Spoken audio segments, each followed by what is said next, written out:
Good evening and welcome to the February 25th session of the Fulton Community Board of Education business session. Mr. Johnson, would you please call the roll? Ms. Dunbar? Here. Ms. Fiesel? Here. Mr. King? Here. Mr. White? Here. Mr. O'Brien? Here. Pledge, you have a flag? Is the flag not here? Is it still down the other end? You still have one on your I still have my lapel? lapel. I don't know about saluting you, Kevin. I pledge allegiance to the flag of the United States of America and to the republic for which it stands, one nation, under God, indivisible, with liberty and justice for all. Let's get that flag down here. Okay, yeah, note to the file to get the flag in the room, please.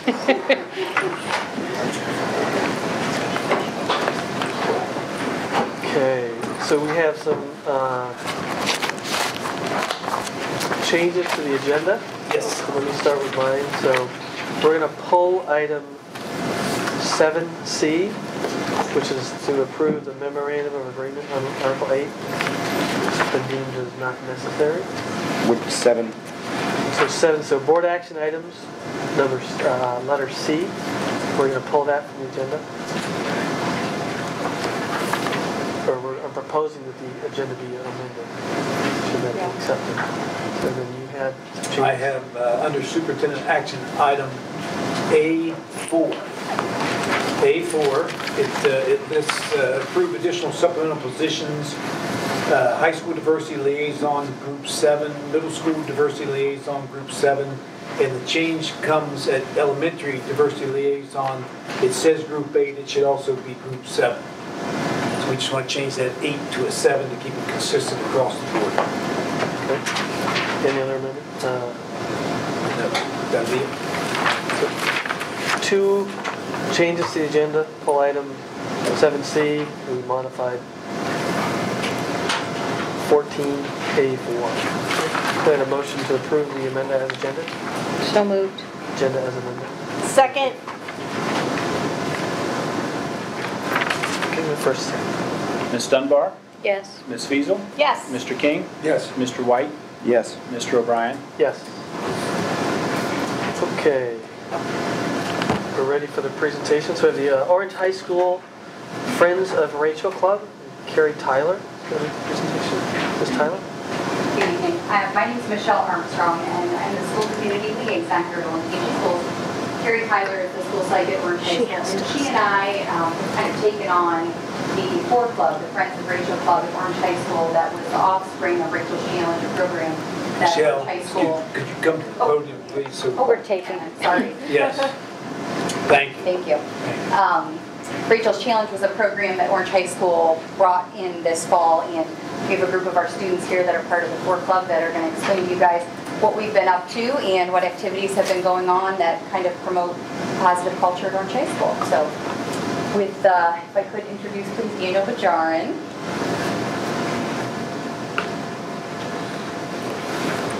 Hi, my name is Daniel Bajarin. I am a member of the FOR Club. First of all, I would like to say thank you for the privilege and the honor of speaking in front of all of you. Rachel's Challenge, I really want to tell you what it is first. Rachel was one of the first students to get killed in the Columbine shooting some years back. And she left a journal telling people that we can create a chain reaction with one thing. It's almost like the domino theory. Like one thing starts another, and then it leads to just everything just coming into place. For me, what Rachel's Challenge has done is it's made me view things differently. I started off being in a lot of trouble in my school. I was going through a difficult time, not only with my family, but with everyone that surrounded me. And I really didn't know how to appreciate everything. When they came during September last year, the person who spoke in front of us told us to close our eyes for a moment and to visualize what we have, and that to imagine that one day it's just not there. When that man said that and I closed my eyes, I felt like something just spoke to me because I really didn't realize what I had and the opportunity that I have not only to study in a great school, but to be surrounded by amazing people and by the family that I have. And I think that, I literally, I don't know if this is a free religion school, so I would like to, I thank God every day that I got the opportunity to be in this club. And what we are trying to inspire is that people can see that not only we can accept each other, but we can go beyond that and try to make each other feel comfortable and happy within the place that we are. That if I see someone who's upset over whatever it may be, that I can do whatever I can in order to make that person's day, because I believe that every person has the opportunity or the privilege to be happy. Because there are people who go through so much every day and that we don't understand, but we can do something in order to make that person's day better. And ever since Rachel's Challenge has came into my life, that I've learned to appreciate everything. Every time I see someone who has some type of bad day or a bad mood, I try to do the best I can to make that person's day. And I also learned to apologize for the things I've done a lot, which some people think it's kind of annoying sometimes, but I have learned so much from Rachel's Challenge. And thank you again for your time. And here are some of the other students who will speak what Rachel's Challenge has done for them and some of the things that we've been doing. So thank you very much for your time. Thank you. Thank you.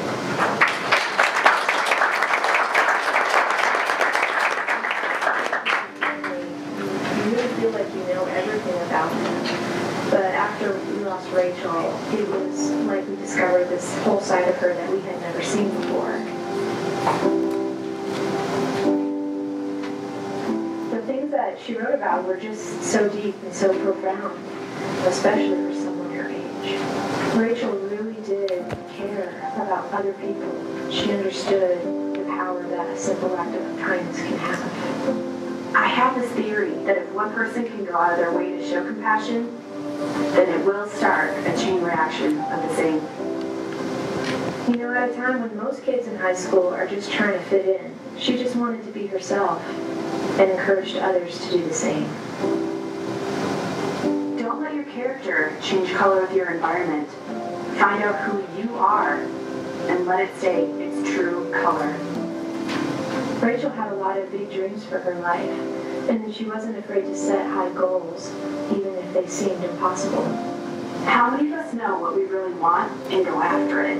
How many of us have enough trust, strength, and faith to believe that we could do the impossible?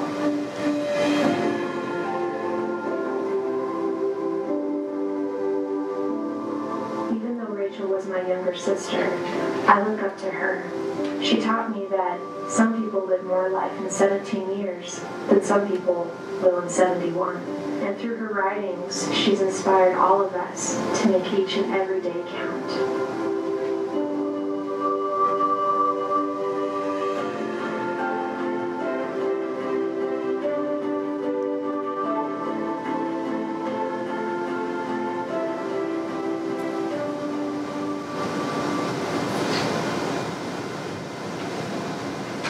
Good evening, everybody.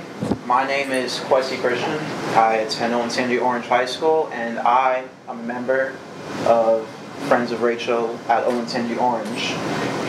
And I am also involved in an extracurricular club called DECA. I'm sure you have heard of it, and in case for most of you who have not heard of it, DECA is a club for students who are interested in pursuing the business, entrepreneur, financial field in the near future. And when I first heard about Rachel's Challenge, when I attended the assembly, it really kind of spoke to me because it made me realize that all around us, there's people who are out there who feel that they don't have friends or nobody truly understands what they're going through. So I got it in my head to try to find a way to help promote items that would also understand, let people know that they're always wanted.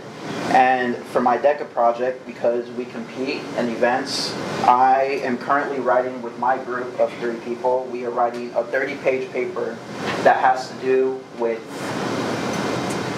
different items that we're going to try to sell and promote, which the money will then be used to give back to the original Rachel's Challenge organization, as well as help fund projects that will help fund at Owen Sandy Orange High School. One of the items that we're going to be selling, it is our test market right now, is this Friends of Rachel t-shirt that we have had made. On the front, you see it has FOR, Friends of Rachel, 4 Club.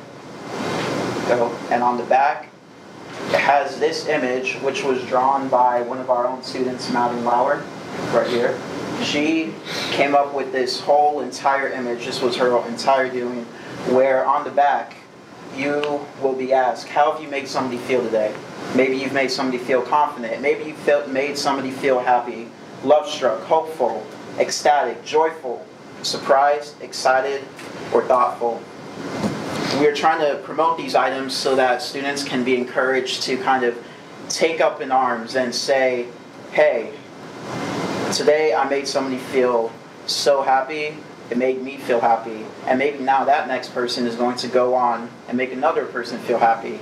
Kind of like a chain reaction like my friend Danny was talking about. So this is one of the items that we are selling right now. Right now it's just a test market because we want to see the high ground. As a business mind, I'm sure you all understand you got to take just a little risk to get the big rewards. So that's what basically we're selling for now. And if any of you are interested, I even brought some forms that I've had ready printed for you to come and purchase any. You can see me after this meeting. The t-shirts are only $10 each, and all the funds, I promise we're not taking your money, all the funds are going to Rachel's Challenge's help, as well as helping fund new events that are going on at Owen Sandy Orange High School. Thank you very much.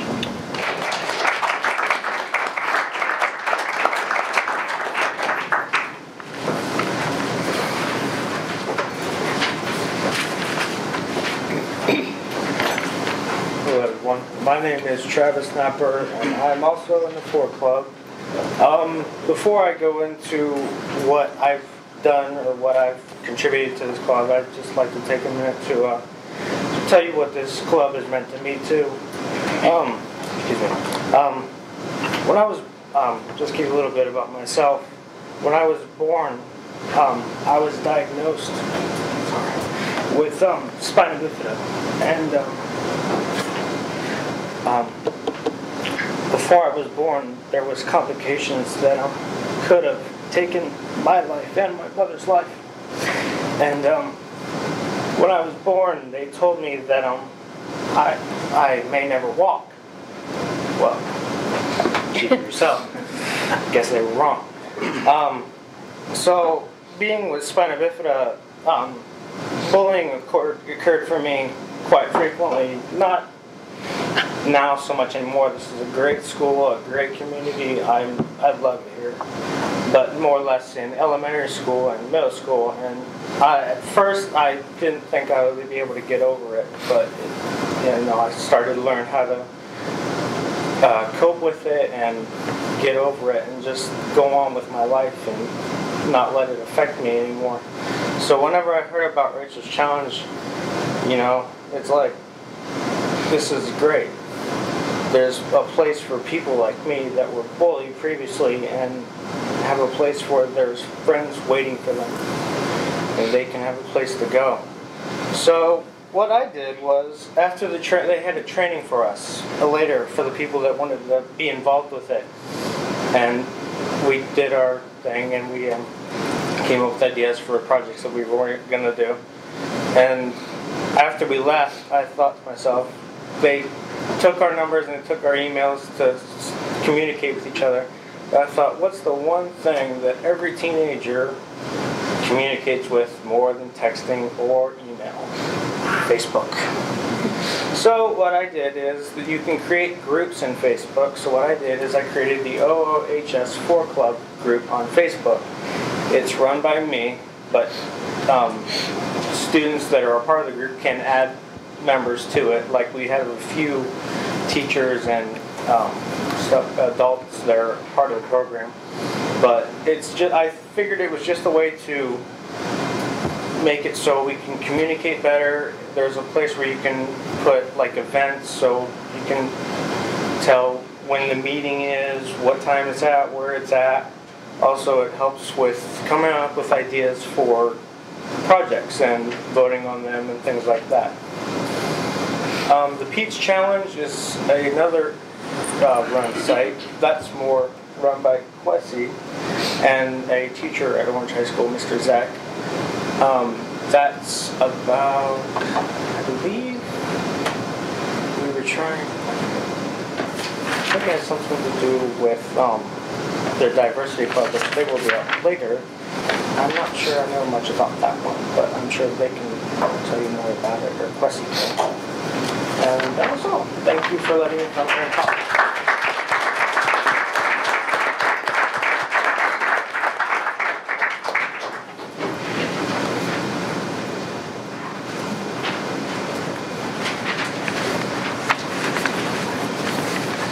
Hi, my name is Anshul Seth. My name is Neha Bhatnagar, and we're both part of Rachel's Challenge.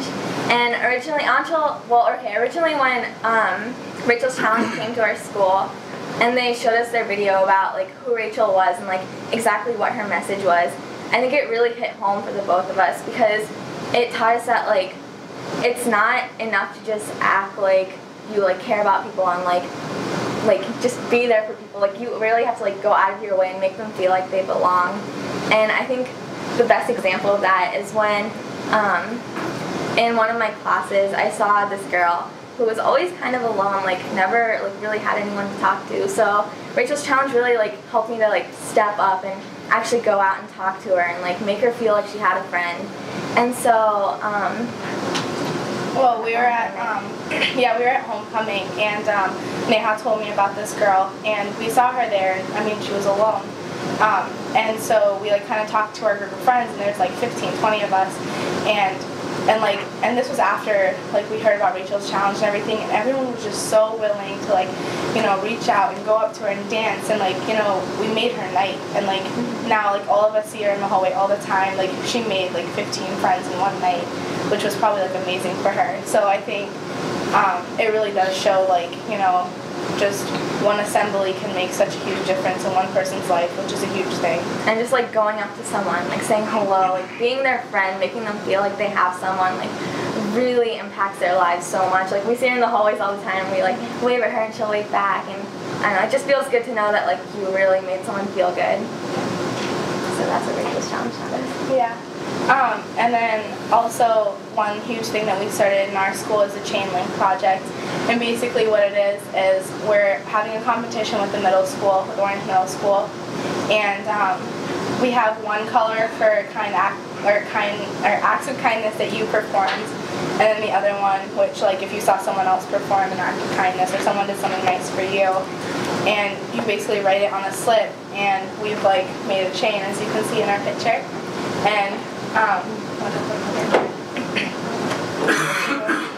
oh yeah. So the point of that is like we're competing against the middle school to see who can build the longest chain. So what you can see in the picture behind us is kind of like the home team, which is our school, and the visitor team, which is their school. And that shows like how many chain links each school has. So obviously we're winning right now. So we're trying to like pep everyone up and like get them to keep doing acts of kindness and keep helping out their peers. So yeah. And then that's just our little. We collaborate with the Diversity Club, which we are also a part of, and we made like a little poster which was designed by Madeline.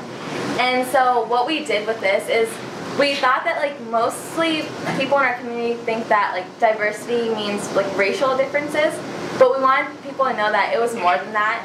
And so what we have on our mascot, Pioneer Pete, is like different ways to redefine diversity. Yeah, I mean, as you can see, it just says like awareness, perspectives, unique, embrace, and like we just wanted to show like kids in our school that it's more than just like the color of your skin, you know, it comes down to everything, and you have to realize that like everyone has different perspectives, everyone has different like mindset, like everyone's grown up in a different environment at home, and like you have to be able to, if you don't agree, at least accept other people. And so basically, we're gonna have a copy of this in every classroom, and like to also get the teachers involved, have the teachers go over it like in home base and stuff one day, and then like we want it to be something that our school starts to live by rather than something that's just there, you know. Like we want it to become like a lifestyle for people, so that we can make a difference not only now but like when we grow up and go to college. Like we want to take it with us wherever we go. So yeah.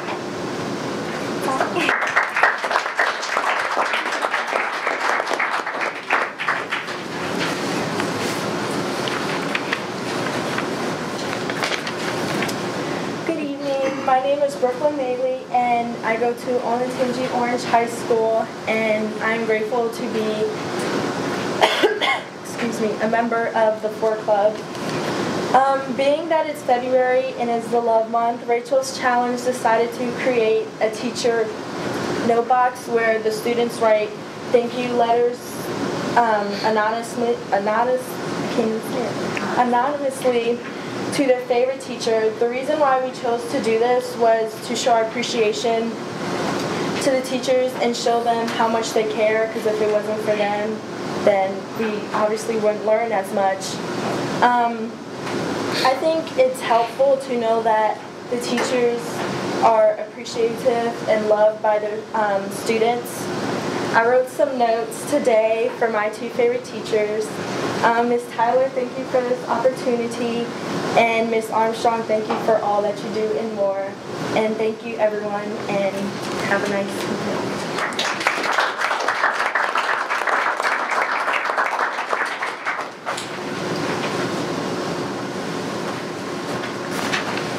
Hi, I'm Annie Tyler, and I go to Orange High School as well, and I'm also part of the 4 Club.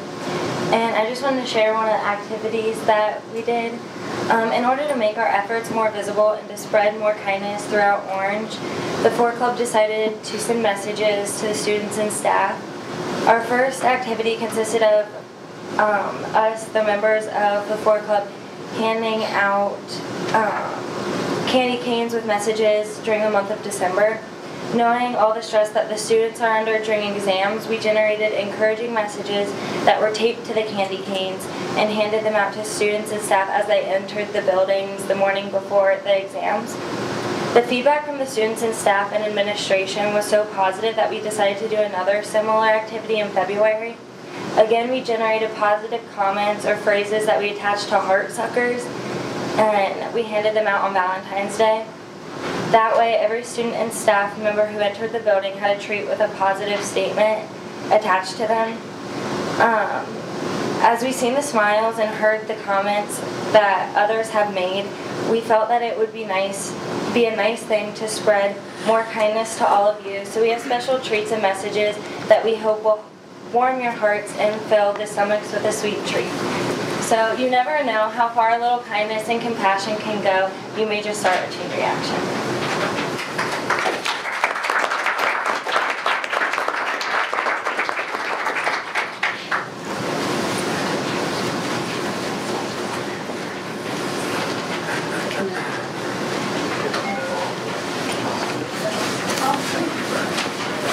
Start a chain reaction, sure. We're interested. Thank you. Thank you so much. Yes. Very nice. Thank you. Great job. Thank you, sir.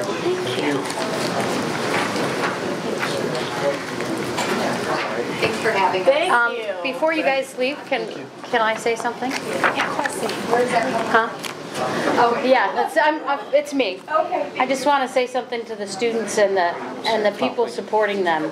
Before club, yeah. I don't know if this was planned on purpose, but I came in today in a completely foul mood and actually mentioned it to some of my fellow board members that I would not be very participative tonight because I had not had a good day. And I'm in tears in the first 5 minutes of the board meeting.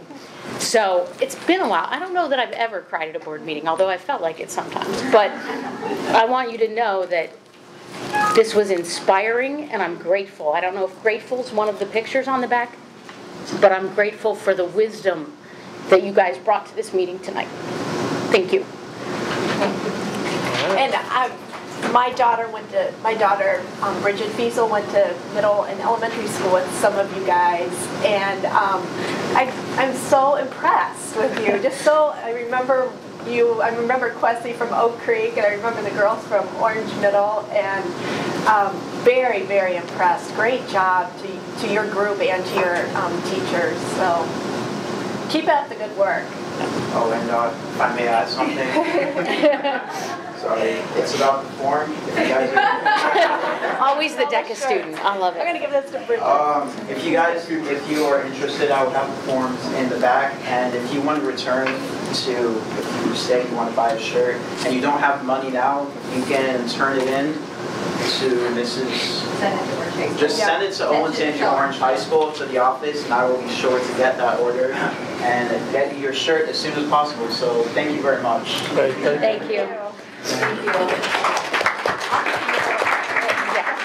Always the DECA student. Okay, All right. No more you're crying. free to go if you choose to go. I understand you want to sit the rest of the meeting. Next item is the board president's report, and I'll be brief. Really, just two things I want to cover. One is we do have Project 2020 on the agenda tonight, and I just asked the board members to, as we hear the readout, let's start thinking about how some of these findings will find their way into our strategic planning, and how we can really start to think about preparing for the dialogues we need to have relative to Project 2020 and the findings that will come out of that. So just be mindful of that as we go through the material. Second, just a reminder of some key dates. Coming up, really just two key dates I want to remind people of. March 7th is the Community Forum on School Safety that will be hosted at Olentangy Liberty High School.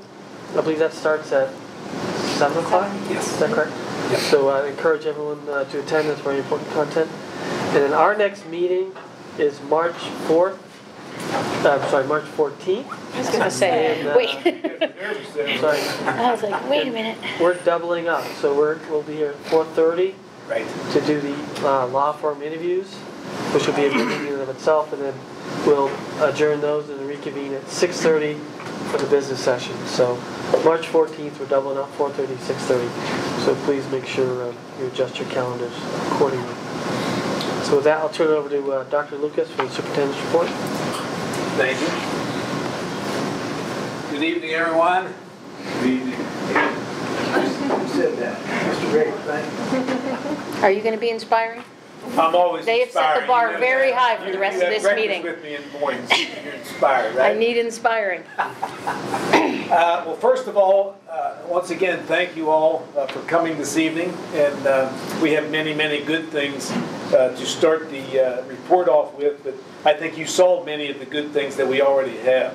And we are very proud of our students. And it's just another example of, I believe we heard from, what, six or seven out of 17,500. So we have a lot of great students out there, and we appreciate the work that they do. Many good things taking place. Again, Governor Kasich, we talked about this at the last meeting and the statements on state funding, and I think the good thing that continues to take place is the fact that we're still hanging in there from a funding standpoint. I know Mr. Johnson will probably give a slight update, but I think as we had mentioned at the last meeting, when the governor is citing Olentangy specifically in some of his statements, you do understand and realize that he does get the whole plight and journey that we've been going through. So we do appreciate that. That is a good thing, and we will encourage everyone to just continue to stay tuned, as they say. State report cards. As you recall, way back when, I think August, we usually start our school year with our new state report card, and we said we had a great year, but first it was August, then September, then November, then December, and here it's February 25th. Next week we get the new state report card, this year's state report card released. Last year's state report card. And our fear, of course, in that whole process was the fact that this year was kind of just going to be wiped away because we were going through, or the state was going through the data scrubbing piece. But we have a lot to be proud of. We've talked a lot about the fact that our report card will be coming out, and it's the highest performance index ever at 107.3. We continue to meet the indicators. We exceeded value-added growth. We moved our ACT score from an average of 24.2 to 24.8. And again, I think Todd and I are having our staff meetings at the midway point right now, and oftentimes we make this statement. This kind of gets caught up in the message of, well, you know, that's what we're supposed to do. And I think as you see from the students that we have and the individuals that are working with those students, the real work gets done on a daily basis in our buildings at the classroom level. And I think it's vitally important, as we've told the staff members, same at this level, this isn't something that we just want to take for granted, because there's a lot of great work that gets done on a daily basis that gets us to our highest performance index ever. And we'll be looking forward to that state report card coming out. As you recall, last year we were tied with Dublin, and this year we're ahead of Dublin. And it's always good to see that. And we are also keeping our costs down to one of the lowest in Central Ohio. So that's one of the things you'll see on the state report card coming out this week. Two of our Olentangy students have been selected as candidates in the prestigious Presidential Scholars Program. We had 10 Olentangy students qualify for Regional Spelling Bee at OU. A total of 66 qualified from a 33-county area. So it gives you some idea. We have a high majority of those individuals going into Spelling Bee.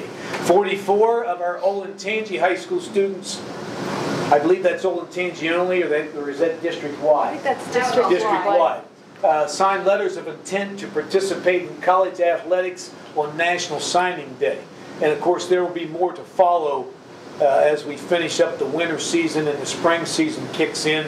But again, we have very, very well-rounded students. I think you're going to see more. I believe it may be coming up here very soon from a music standpoint of some of the things that we do. We had our principal, Justin Soroka, and a team of Cheshire teachers presented at the Battelle for Kids Going Green workshop. So, you know, our kids are performing at a high level. Our staff members are going statewide and sometime nationwide to share their expertise. And all of our National Merit semifinalists have advanced to the finalist status. Once again, we get very, very good students and taught by a very, very good staff, and we're extremely proud of the accomplishments of both. All eight of our orchestras earned ratings of excellent or superior at the state contest. All 8, excellent or superior. Our Roots ambassadors at Liberty Tree spent February focused on local senior citizens. Once again, outreach programs from our kids. Upcoming events, I think as Kevin already alluded to this, we have a community forum on school safety. Sheriff Martin will be there. Executive Director Steve Hedge will be there. And that is Thursday, March 7th at Liberty High School at 7 o'clock. We're very much looking forward to that. I have this feeling that the place is going to be packed because, as we all know, that's a very, very hot item in today's world is school safety. And we want to talk at this forum about not only the things we've been doing, but also the trends of the future. If you recall from our last work session, we had the group from Navigate in and talked about the web-based system that we're installing right now, just to make our buildings safer and to be able to collaborate with law enforcement in the area. So that's going to be a great night for the Olentangy schools. Our School Funding Action Committee meeting, again, they're going alive and well, very, very strong. Tom Ash will be the legislative director, and he is with BASA, and he's the resident expert, as they say. And that would be Tuesday, March 12th at 6:30 p.m. So if you have nothing to do that night, join us for the School Funding Action Committee. Upcoming topics. The state is releasing more information on the future of the local report card. We just talked about the one that's coming out this week. Now we're talking about the one that's going to be with us next year. Letter grades will be part of that, A, B, C, D, F. We really don't know yet what an A looks like or what an F looks like. But we have some idea. We are being told it's going to be on a tougher scale. I think one thing that we continue to tell our staff members is this. You've proven over the years on a consistent basis that you have performed at the top, at the state level, top 6% this year, for example. We continue to look at our data, our student data. We continue to push, but I think if we continue to give the efforts and the professionalism that we display, I'm not really sure if I care what that report card looks like. I know we're going to be near the top. And those are the things we know we can control, and we continue to encourage our staff members and our students to just worry about the things you can control. We can't not control what constitutes an A, B, C, D, or F. We can control the type of quality instruction that we provide on a daily basis. And as long as we can control that, we're going to be in great shape. So we're very much looking forward to that new report card. Also, we haven't talked about this 2014-15 calendar for a while, but we do need to get that finally approved. But we are needing additional information on the new testing procedures and schedules. We do not have that schedule yet, so there's no reason to release that calendar until we get that testing schedule. Otherwise, we'll get the schedule approved and we'll be right back here amending it once we get our new testing out. The other part is a very important part, as we know. Spring break timing is in question because that testing schedule could set the testing back to the end of March, the middle of March, beginning of March. We're really not sure, and obviously if we put forth a spring break that actually comes during testing time, that wouldn't go over very well, and we have to change it. So therefore, if any of you are wanting to know when are we working on the 14-15 calendar, that's what's holding us up at this moment. Race to the Top, as you know, we give a report on a monthly basis. We are approving revisions of Article 8 in the OTA agreement tonight. That has to do with the teacher evaluation system. We did have a professional development day in February. I believe that was 2 Fridays ago. All teachers were trained on the Ohio Teacher Evaluation System and what's called SLO, Student Learning Objectives. Again, I cannot credit our staff enough with their willingness to really be at the table and be front runners in this whole process, because I do have to tell you, there's been a ton of change taking place in that teacher evaluation system. And I'm not sure it's all done yet at the legislative level, but I can also tell you this much. Our staff members want to be at the front of this whole piece and have worked diligently to continue to be the best. And I can't say enough about them. And just the fact that we're in Race to the Top tells you a lot about our staff, and we're very appreciative of their efforts. We continue to update our technology on the park. That's the new assessment piece, computer-based assessment requirements to make sure we're meeting those specifications. If you recall, at one time we were being told that everyone would be taking their test on their phone, their iPhone. Well, we're not there yet, obviously, but we are bringing our technology up to date because it will be computer-based in 2014-15. Last but not least, we are preparing teachers to conduct linkage in the coming weeks to look at the whole steps to obtain teacher-level value-added reports. As you know, that's going to be 50% of that evaluation system. And again, just a reminder, what value-added really is in layman's terms would be how much do you move those students on an academic basis on a yearly? Do you give them at least 1 year of value added to their educational experience? So we are looking at those things in regard to Race to the Top this month. Last slide, we have agenda items. We're going to hear very, very soon about this fit-friendly recognition from the American Heart Association, and I'm not going to steal any of John's thunder, therefore I'm going to say it's another one of those programs that we're looking at from a wellness standpoint. How do we keep our employees in better shape, which in turn, how does that affect our insurance rates and all of our claims? The other thing I'm not going to steal thunder from would be Project 2020. Marty will be talking about that here in just a little bit. As you recall, I think it's 18 months ago or so, maybe longer, when we sat down and said, look, we need to look what this program is going to look like in 2020. And I shared that summit with you that we had in January. We were even having conversations into 2030. Now, obviously, no one has a clue what 2030 is going to offer. But having that conversation forces us to get out in that creativity and innovation mode. And it was very gratifying, satisfying to see that. I can't say enough about the individuals that put forth the efforts. I'm not going to name them by name, because I know I'll leave one out. All I can tell you is this, there's been a lot of work done. There's been a lot of input. There's been a lot of sweat, perseverance, determination, all of that wrote into one report. And we may think, and Marty may think this is the end, but this is really just the beginning. Because once that report takes place, then we have to start having that conversation of, okay, what do we do with all this information? And where does that lead us from a strategic standpoint? So we're looking forward to that report. We are hiring a public information coordinator this evening. That's on your agenda. Just a little history about that one also is the fact that, as you recall, at one time, Karen was our assistant, and we lost our communications director. Karen moved up, and then it was kind of like her and Linda Mead just kind of ran the ship for a while, and then we brought Krista in, and as you know, we continue to grow, and as we continue to grow, the information just continues to double and triple in amount. So therefore, this evening we are hiring a public information coordinator. I don't believe Devin is not here, by the way, is he? Okay.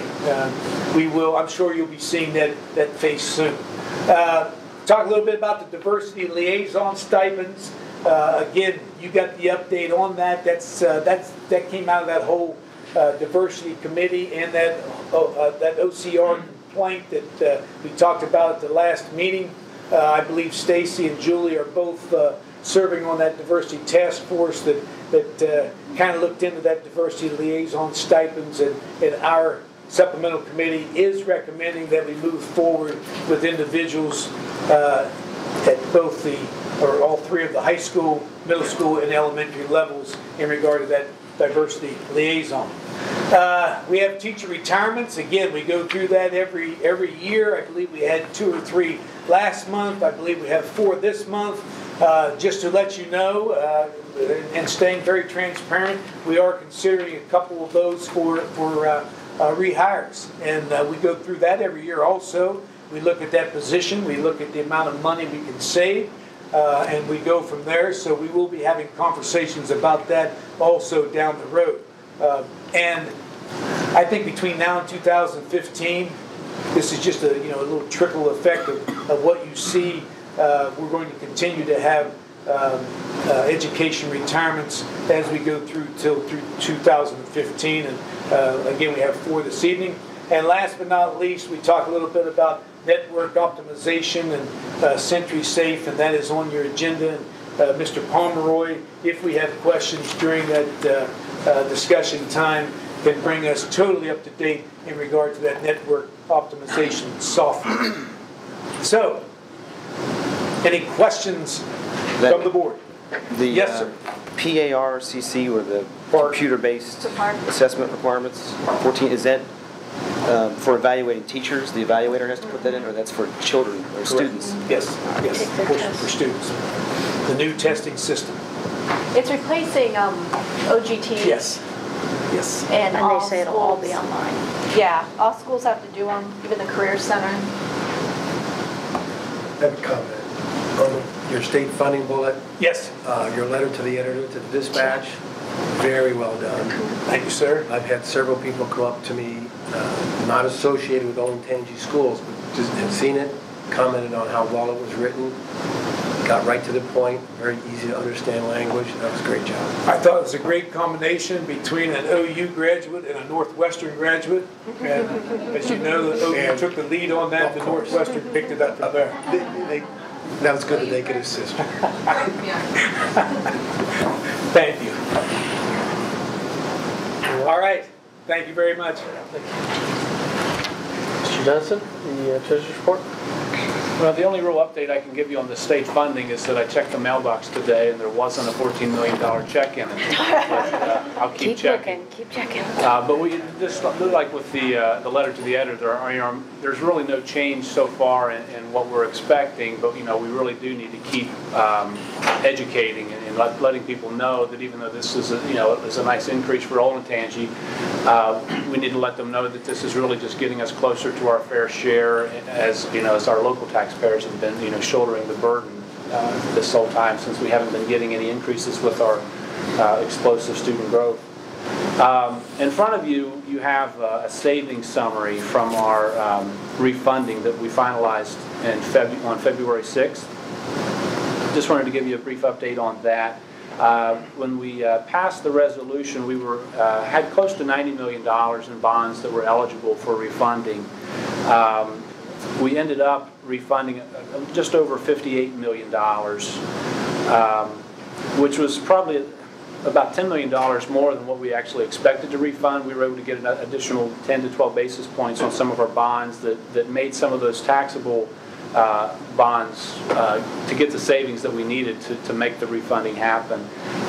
So in total, we ended up saving right around $5.5 million based on that refunding, which is a big benefit and goes a long way towards helping to maintain our millage promise to the voters and maintaining the bond millage at the level it is currently at.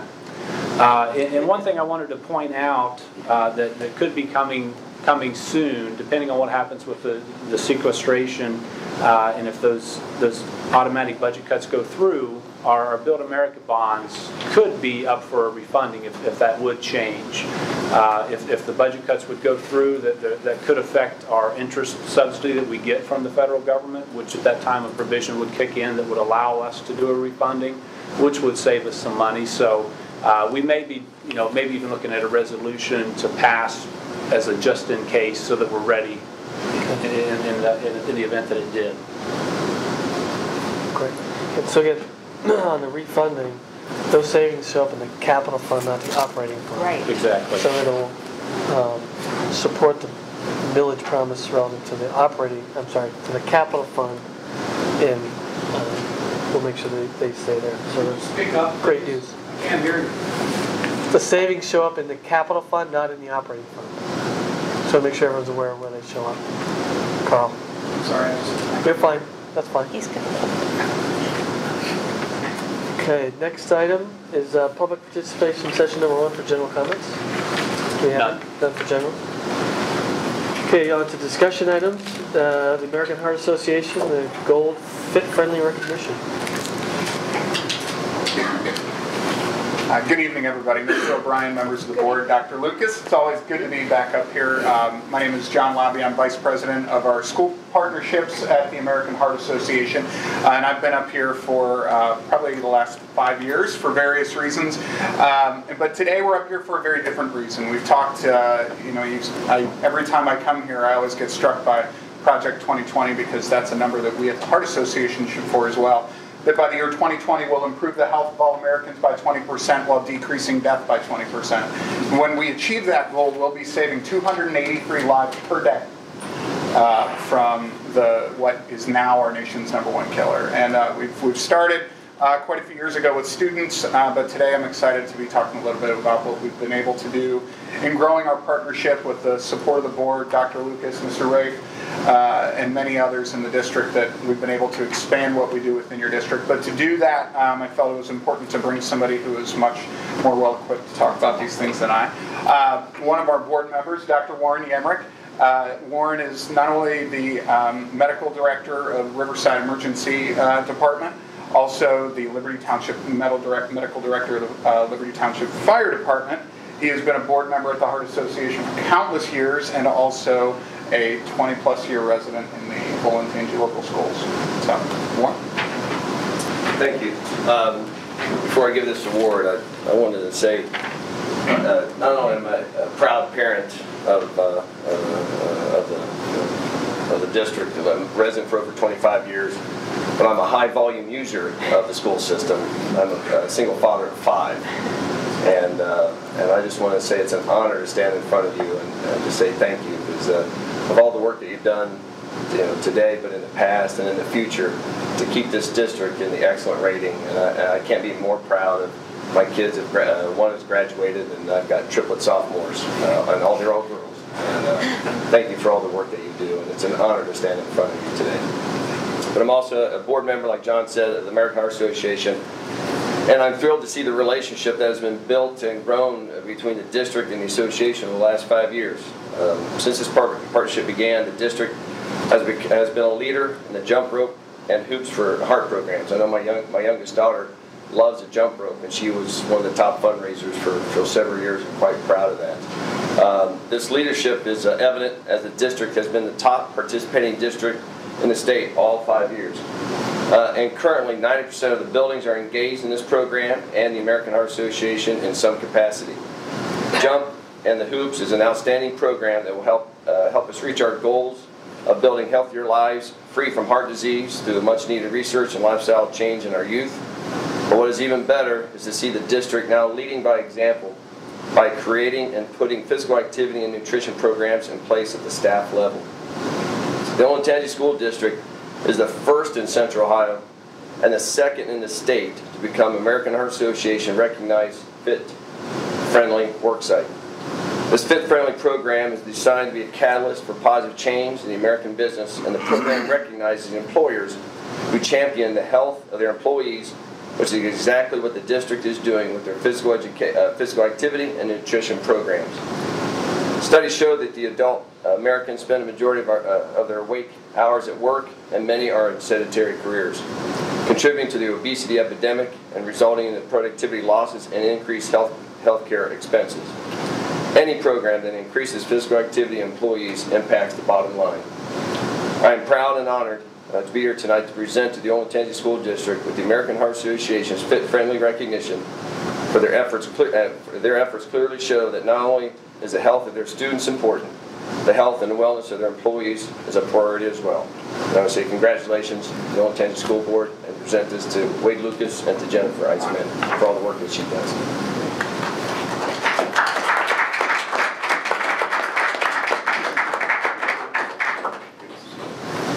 Jeff, congratulations. Thank you. I'm gonna take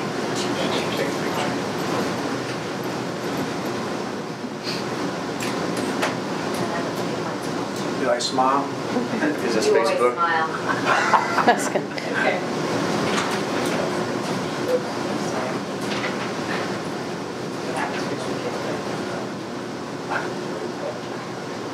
All right. Thank you. Thank Great you. to see you. Thank you. Thanks. Thank you very much.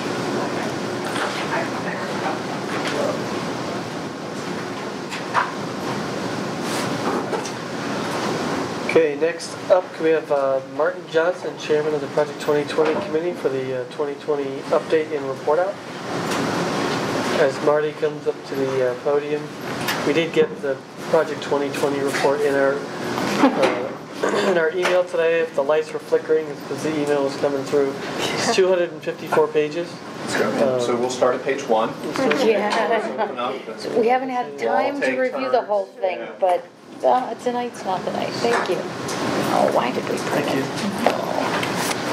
And there are a ton of credits and thank yous that'll have to go out at some point in time more formally.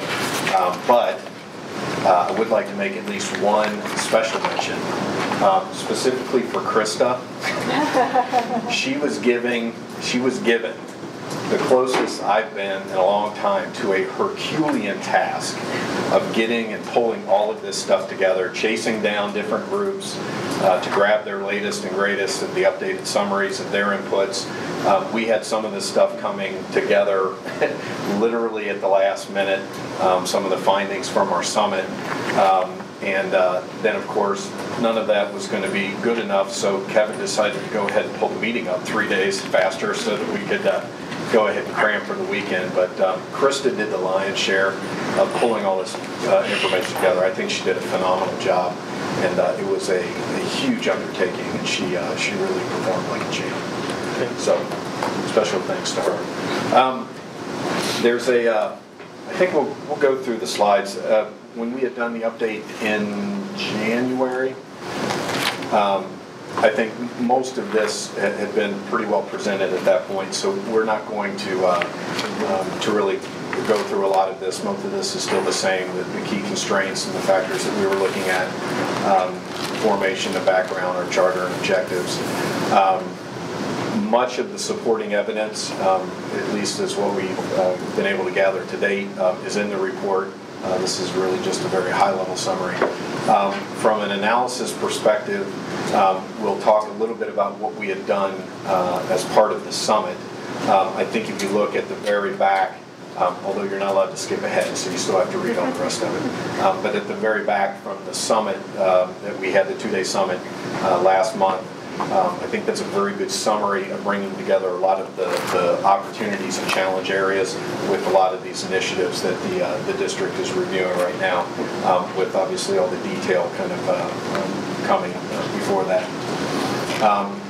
This is really kind of a high-level overview of the data and the findings and how they're organized in the report. Many of these have already been presented over the last 12 to 18 months or so as part of individual reports that have been provided to the board from the development committee and the curriculum group and Mark Ray from the academic offices and creativity and innovation committee. But I think as one of the key objectives that we had as part of 2020 was really to act as a funnel so we could try to bring all that stuff together. And I think the initial findings report that we're able to release today really does a good job in at least bringing all of that together in one place to be looked at and considered. So we'll kind of get to the next steps. There were essentially kind of 3 points that I wanted to provide an update. Obviously kind of formally notify the board. My new report is out. I know it's kind of hot off the presses in your inbox. We'll give you at least 3 or 4 days before we come back with pop quizzes for all of you later next week. I think this report is really kind of the first real culminating deliverable of Project 2020 to pull together all of the findings, all the information that we've been able to gather over the last year and a half with a myriad of supporting people and entities out there helping us along the way to get it all concisely put in one location so that we can really start diving in and putting together some formative plans as far as where we want to recommend the district go next. I also wanted to just mention that from the previous update, the kind of 2 outstanding milestones, aside from the report, the other one was the 2-day 2020 summit that we had conducted. The folks at DeYoung have been very gracious to kind of help pro bono activity to the district to help organize and pull that together. They also did a really great job in really consolidating a lot of the feedback and discussion items and the survey responses that we had gotten off that 2-day summit. The 2-day summit was a very, very interesting activity.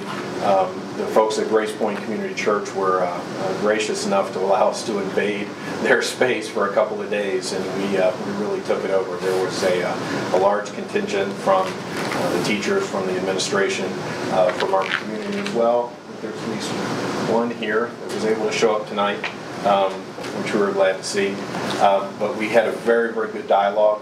A lot of what happened in that summit was overview results of the key theme areas of Project 2020, the use of facilities, alternatives to standard classroom educational delivery models, and also kind of a forward-thinking view of what could a classroom in the year 2020 and 2030 look like, what should it look like, what can it look like, what areas and challenges does the district need to take under consideration as we start thinking about what this district's going to do over the next 10 to 20 years. So the summit was tremendously beneficial. We had a lot of great dialogue. There was a lot of really good ideas shared around. I think we were able to get a good cross-section of feedback and input from the different stakeholder groups within community administration, within the teachers and other district employee groups to try to make sure that we had an opportunity to bring everybody's input in and really get a good cross-section of feedback and input. And then really the third item to update is the original Bigfoot that we were chasing at the time when this all got started was the capital expenditures for additional construction in the district. Right, that monster was all kind of punching us right in the face at the time, We had the schedule had been laid out to be back on the ballot for another capital bond for another high school, another middle school. Through all of these efforts, we've been able to, certainly not, we can't say that we've eliminated the need, but we've certainly pushed that out far enough now. The district has some breathing space. We've got some other things to look at, some other considerations to take.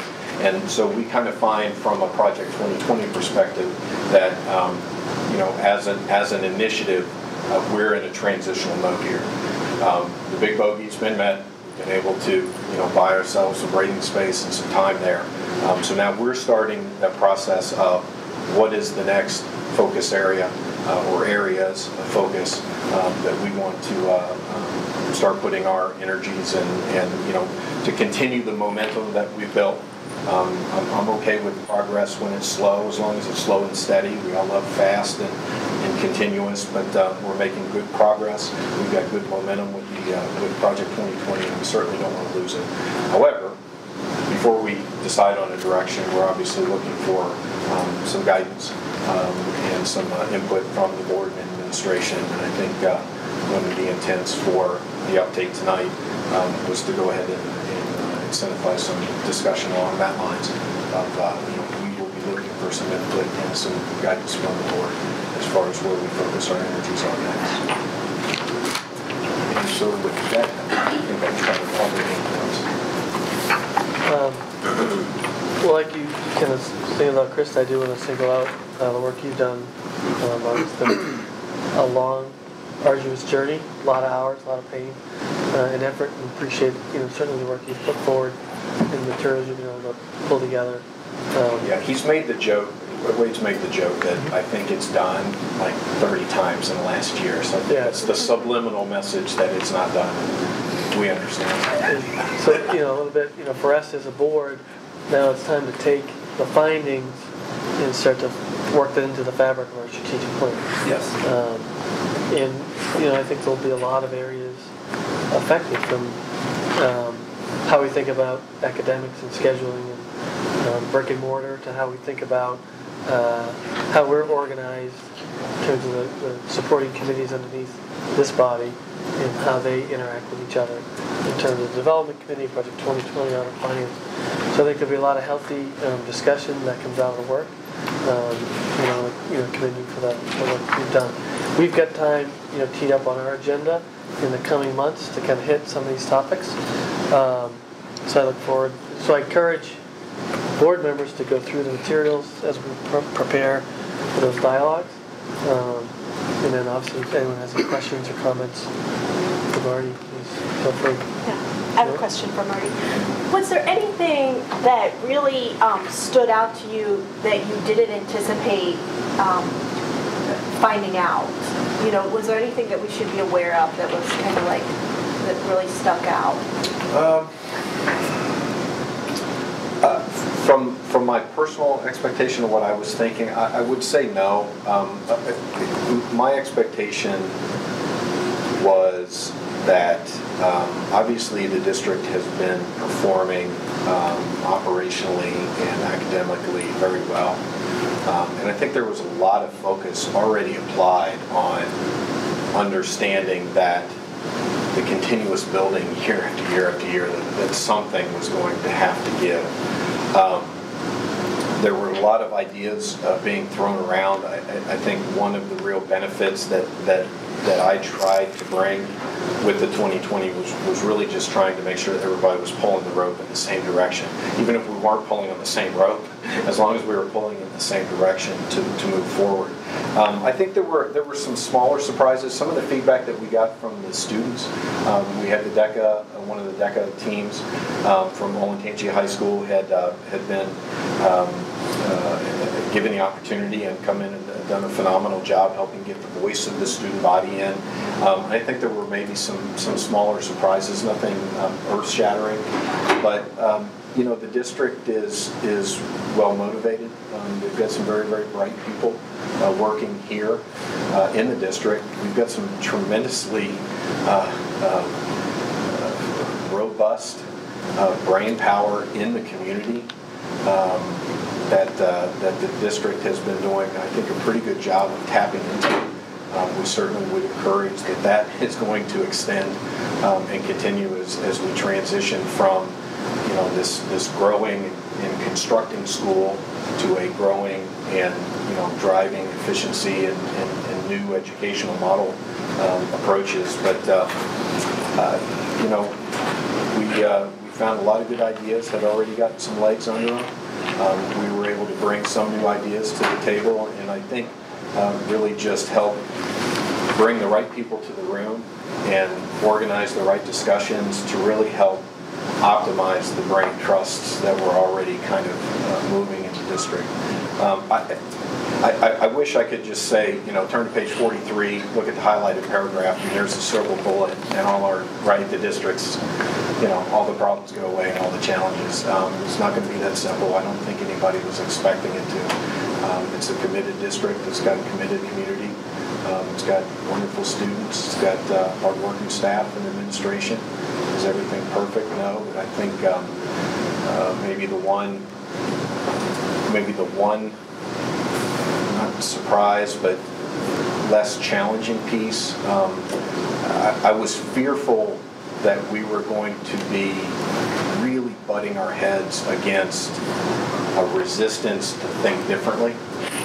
And not to say that there wasn't any of that, but there was certainly a lot less than what I was fearful that there was going to be. I think we were able to present new ideas in such a way that people understood them. And once they understood them, they jumped on board and they acknowledged the challenge of what we were trying to deal with, and turned out to be very supportive.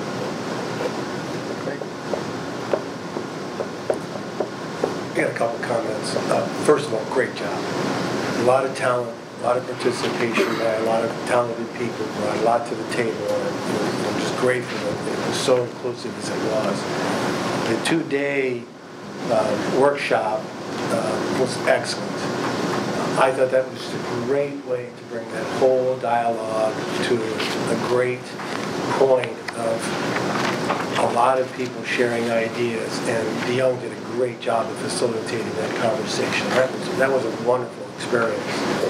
And Julie, I'll give you an answer to the question that you asked from my perspective.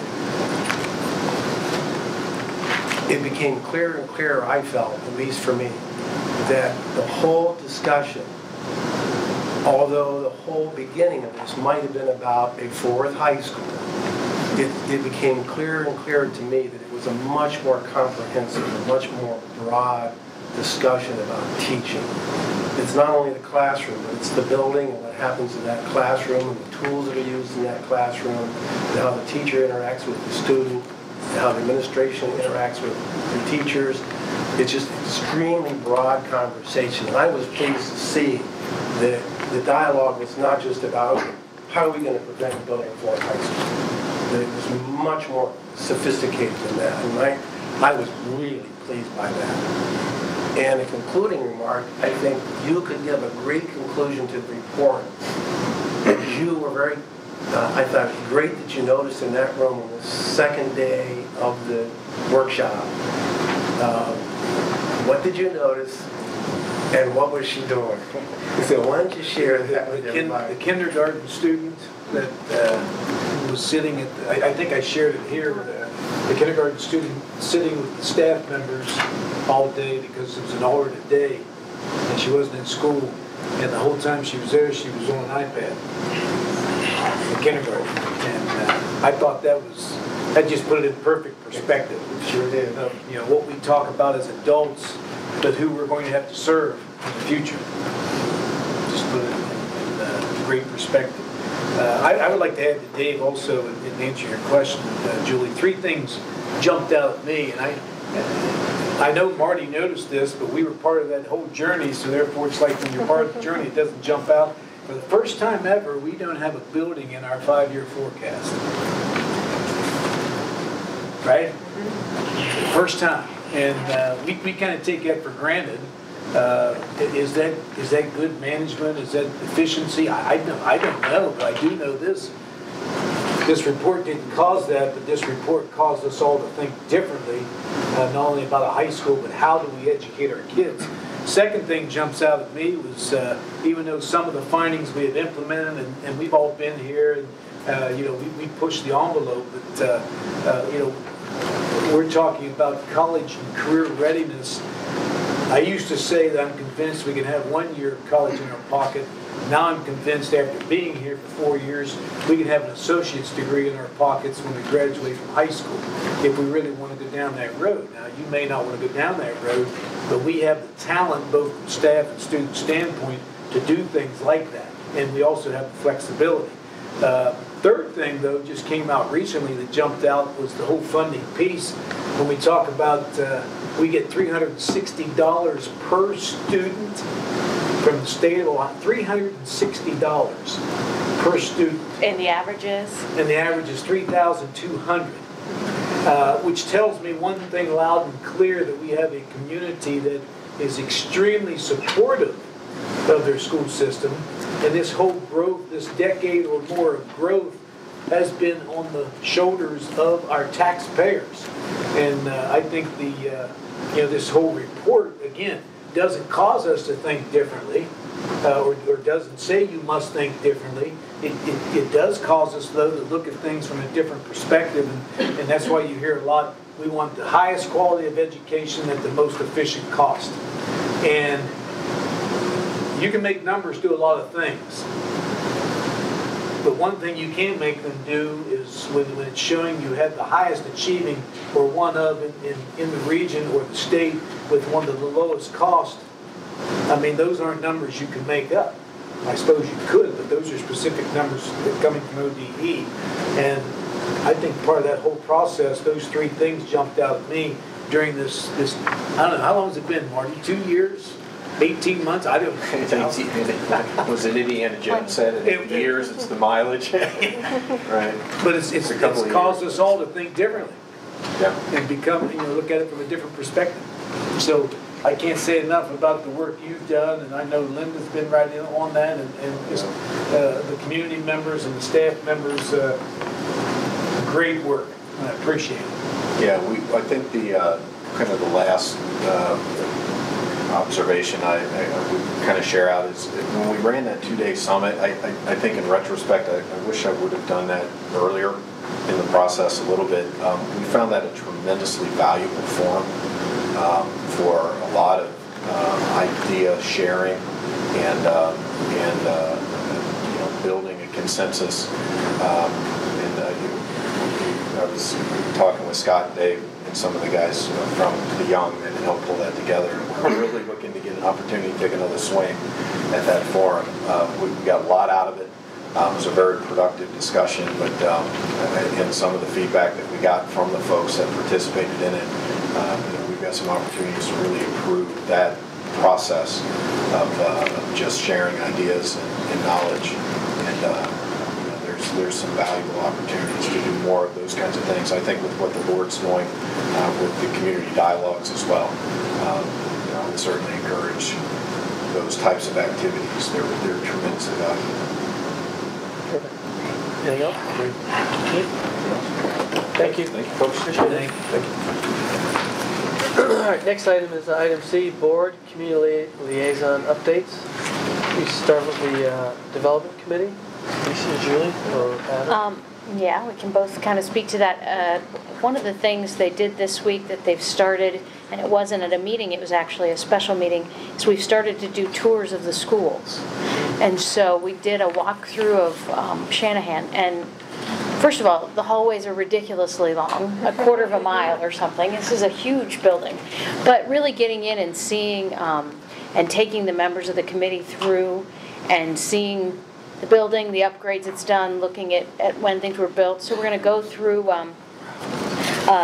old school and a new school and some of the older buildings and see what's needed.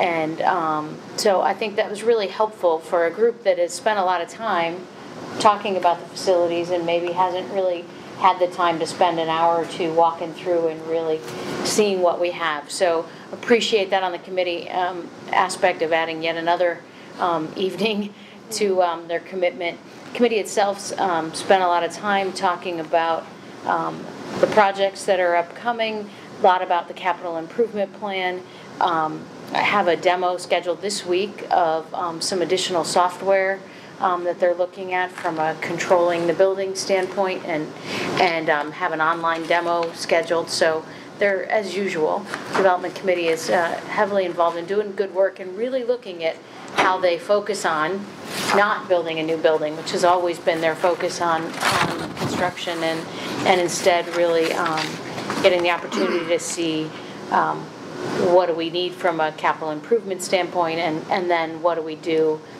from a maintenance standpoint as the buildings are all starting to get older together. We might not be building a new one, but we've got some that are in need of some work. So I was impressed, and Julie backed me up when I was at a couple of the diversity meetings. So I don't know if you have anything to add, Julie, but nope. All right. So, and the capital improvement plan is still teed up for March? Yes. Okay, so we'll have another look at that in March. It's got a good jump on that. Great, thank you. Let's see, Finance and Audit Committee, Dave, and we really haven't met, so probably look forward to the meeting coming up. To the School Funding Action Committee? Yes, I have a lot. I am. I actually participated in a webinar that the Ohio School Boards Association had today. They're going to do several of them as we move through the budget process. And I just want to reiterate what I had said last time we met. The school funding portion is just one portion of a 4,200-page budget. And just because the governor says we're going to get a 331% increase does not mean it is a done deal by any means. And in fact, today, they reiterated that there are so many touchy subjects in this budget: Medicaid expansion, the expansion of sales tax for services, and then the income tax reduction, that if any of those dominoes do not fall into place, the whole budget starts to fall. And we are just at the beginning of it. The Ohio School Boards Association, and BASA, and OASBO, they're all testifying on Friday. After we had kind of the overview at this webinar today of what's in the budget, they actually called me back because I asked them, I said, I want to know what your strategy is, because I know their strategy is not our strategy at this point in time. We are in the minority, and we have been mentioned in newspaper articles all over Ohio and now the nation. AP wrote a story on our school funding plan. It was picked up in a Seattle, Washington newspaper, and some other ones. And it always refers to us as the wealthy suburban school district getting a 331% increase. Well, when you only get $360. and everybody else, well, the state average is $3,200. Yeah, it does stick out like a sore thumb, as Dr. Lucas said. But just to point out how off kilter the whole funding system is, I want to give you some numbers. And we don't do this, and the reason we don't do this is we don't have space to do this. But if we offered open enrollment, and some school districts do, like Reynoldsburg offers open enrollment. I think Buckeye Valley offers open enrollment. If we would offer open enrollment, that means a child in another school district could come here, could leave their home public school district and come here. The state would give us $5,704 for that student. Now that to me is a moneymaker. But we don't even have the space for the students that we're anticipating coming in. But some school districts are actually using open enrollment as a way to increase their funding. So they might have lost students just because their population has shifted, but they use open enrollment. A lot of the Marion County school districts do this. And then they get $5,704 from the state. So that is how off kilter this whole school funding has been from the very beginning.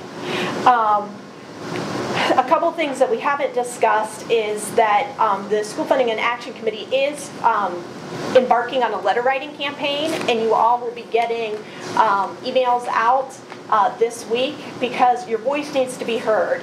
And today in our webinar, they pointed out that legislators are hearing from everyone right now. They're hearing on Medicaid expansion, on the sales tax expansion, every little bits and pieces that's in this budget. But they need to hear from people who are impassioned about education. I've already written to Representative Brenner, and I started with him because the budget starts in the House, and he's our representative in the House. I have yet to hear back from him, but I am making my voice heard, and I will make my voice heard for several more times.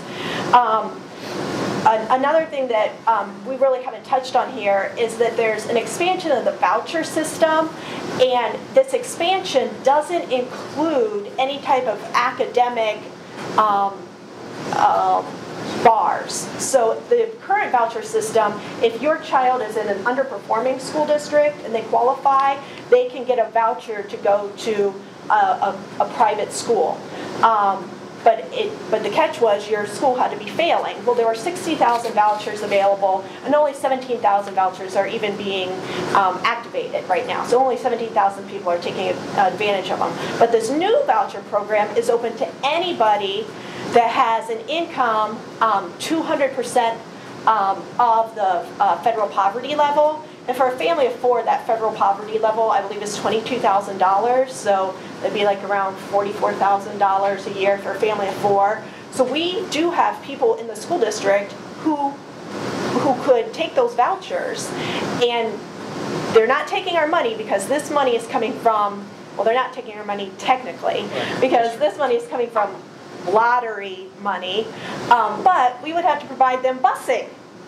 And these vouchers start with, they're going to start with the kindergarten level next year, and then go to the first grade level, and then go to the second grade level. So you see from time to time that we have to approve to reimburse parents if they fall out of a category of us not providing a bus for them. But if we get more people that take advantage of this, that's more kids that we have to bus to private schools outside of our district. So that's something that we haven't even touched on yet. So that's something that we need to watch.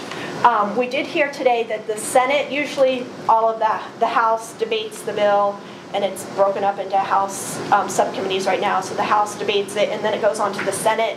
But because of the vastness of this budget bill, which is House Bill 59, by the way, the Senate is going to start hearing parts of it while the House is hearing parts of it, because they know that it's going to take a while. I'm envisioning that whatever comes out of the House will not match up with what comes out of the Senate, and we're going to have to go to conference committee and iron everything out. But the key point is it's not a done deal. I'm just very, very nervous about this. Transportation, I know I had asked Todd a transportation question. Even though that they've guaranteed us the same transportation money that we got last year, it is not said in the budget, and so we're really afraid that they could change that on us in a snap of the finger. So if that is a change, then that would come out of anything that they've promised to us. So please, please, please do not think this is a done deal. Representative Brenner and Senator Jordan really do need to hear from us, and when that email comes out from the School Funding and Action Committee to let your elected officials know that Olentangy for years has been underfunded due to growth, please let them know, because they're going to hear we are going to be the minority in this, because every other school district is flat funded. You know, there's very few of us that are getting any more money. They need to hear from us. They need to hear that we've been footing the bill for everybody else for years, and it's time for us to get some of the money. And we're not even going to get all of it that everybody else has promised, but it's time for us to get some of that money. So come to our meeting March 12th, and you can hear more from Tom. Tom's been great to work with. Okay, thank you, Julie. Very good. And then last, Dave, on the policy committee? Yes, at Adam's request, the policy committee met recently. Mark Rafe joined the discussion, and I don't mean to speak to what your request was, but please jump in.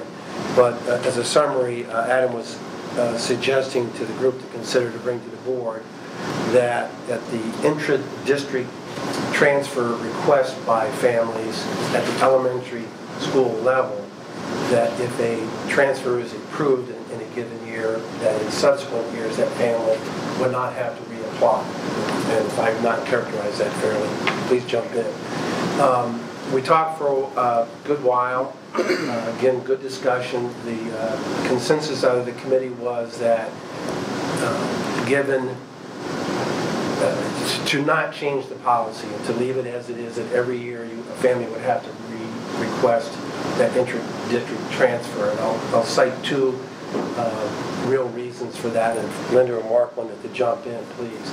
But one is to maintain the flexibility of dealing with student population of the elementary school building, a particular building. And number two is that the priority for a family ought to be with the family that lives in that neighborhood. And that the worst thing that can happen is, because a student has been granted however many years of residency and they don't live in that neighborhood, what happens if somebody moves into that neighborhood and they can't go to that school because all the seats are taken. So if that's fair, those 2 points, the committee felt to recommend no change. And that's why we adopted that policy in the beginning when we were looking at inter-districts, because we were growing so fast that even neighborhoods that could see the school couldn't get into that school, and that's why we still have to be cognizant of that. Great. All right, thank you. Next item is public participation session number 2 for action items. Yeah, 2. Great. Excuse me. First up is Dave Maloney. Dave, would you please come to the podium? Welcome. Thank you, thank you. Todd, will you kind of briefly go over the rules of public participation? Please state your name and address. You have 5 minutes. I won't need that long, thanks. Dave Maloney, 6842 Dublin Road, Delaware, Ohio, and 4th grade teacher Johnny Cake. I am an action item tonight, and I just wanted to state publicly how much I've enjoyed teaching here for 25 years. It's been really rewarding and fulfilling.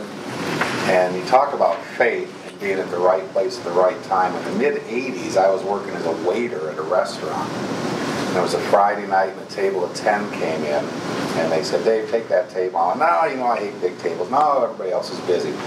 So I walked up and I said, "Does anybody want a drink?" And all of them raised their hand. And I went, "Oh, this is just like teaching school."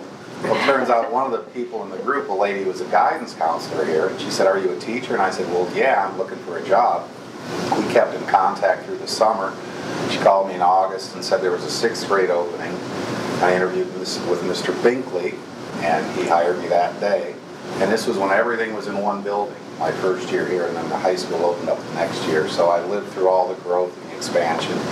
And it's really been rewarding and fulfilling, and I've made some great friends. I told Mr. Marsh in my letter, with both teachers and parents and kids. I think my first class now is 35 years old. And I just wanted to say that I've had a great time. It's been a wonderful experience, and I'll miss him. Just for a point of clarification, Mr. Maloney was also known as the Soup Man. And Still. for a long time, we did fundraisers at the high school for the Teachers Association, and we would sell soup before the homecoming games. And I'll always remember you for that, not only just for your teaching, but really appreciate you doing all the work as the soup man. That was a lot of fun. The other teachers helped out, but yeah, that's I guess how I got my fame. So there are still some people on the soup list: Mr. Raven, Mr. Fetty, Dr. Lucas. No soup for you? Thank you. Thank you for your service. Just one clarifying statement, since this is public participation, is thank you. Great job, and we appreciate everything that you have done, and please don't be a stranger. Oh, I won't. Thank you.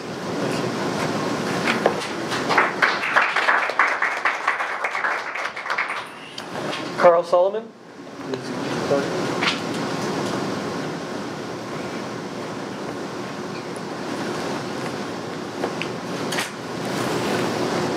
Carl Solomon, Sherburne Lane, Liberty Township. I wanted to express my concerns tonight about your item on the agenda related to the hiring of the OSBA to perform the treasurer search.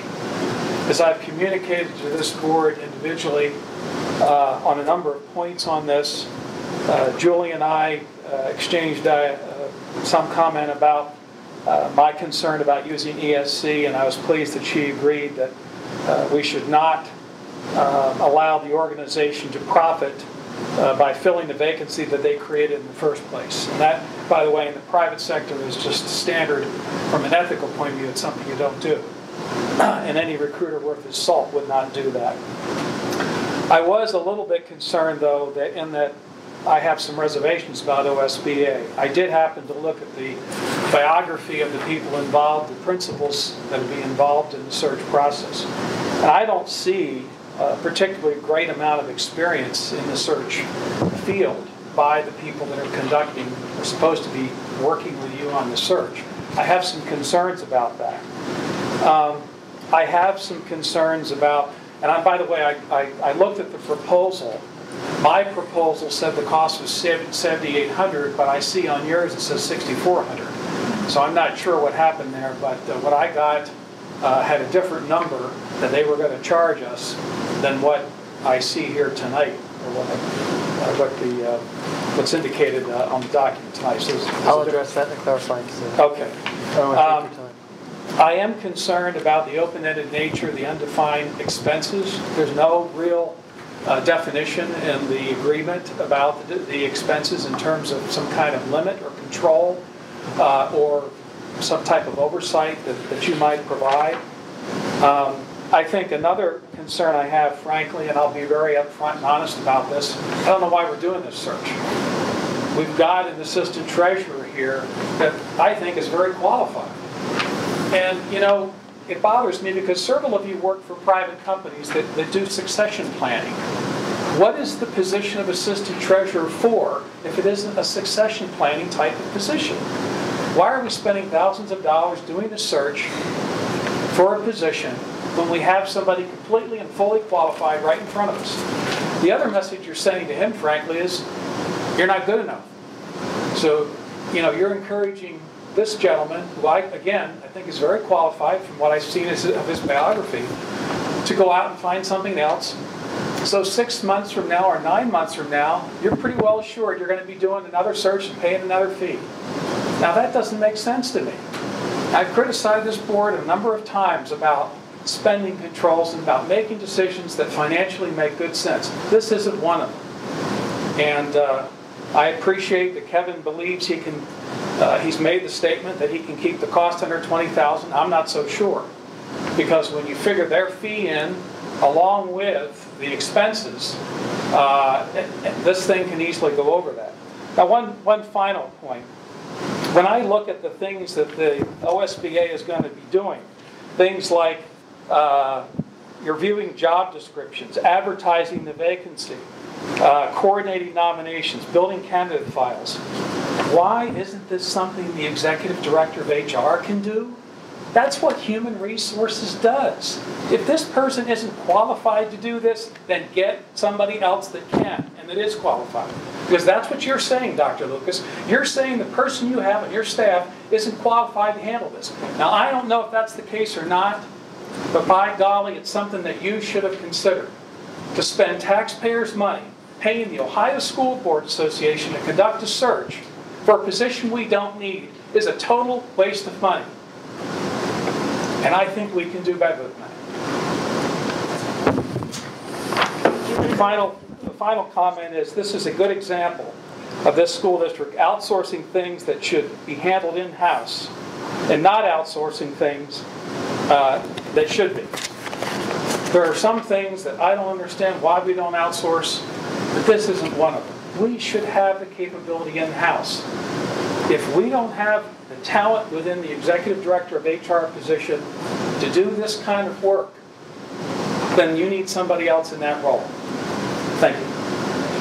Okay. A couple of clarifying statements.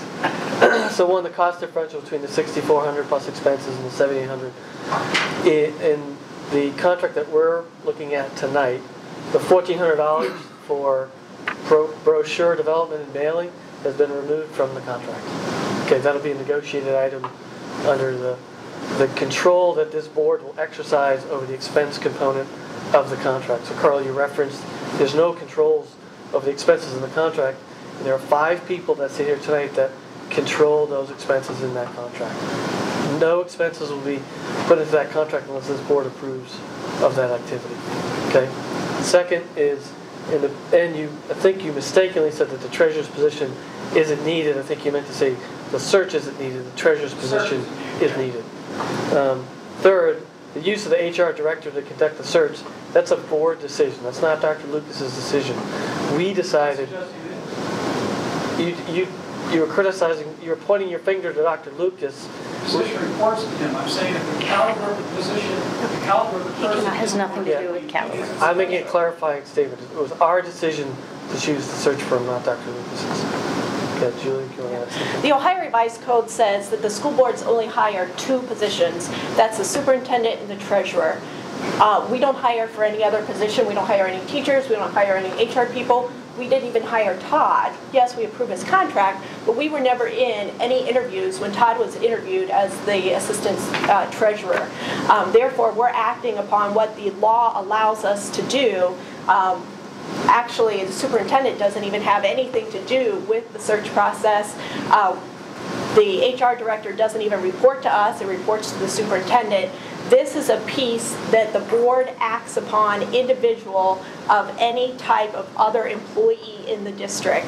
And so nothing against Todd, but I'd like to interview Todd if he wants to apply for this position, because we never got to speak to him when he was put into the position as the assistant treasurer.